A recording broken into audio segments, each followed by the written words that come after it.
So we just got our newest Halloween blow up to decorate for Halloween. It's a 12-foot LED lit ghost that shrieks when you walk by the sensor. That's my wife. She's 5 feet and he towers over her. But it's pretty cool. I mean, the neighbors have already come up to us.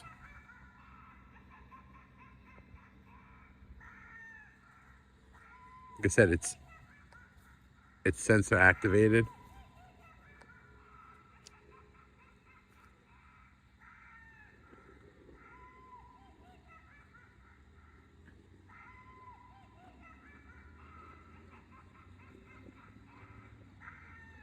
Also, too, I like the material. It's pretty durable. It's not made of thin plastic.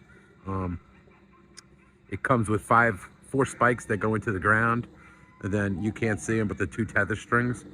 It was pretty windy today, and this thing stood up to it pretty good. But it's definitely spooky. Also, too, you can silence the cackling if you like, just by pushing a button. But yeah, we're excited for this. The little kids in the neighborhood love it already, and I definitely recommend grabbing one.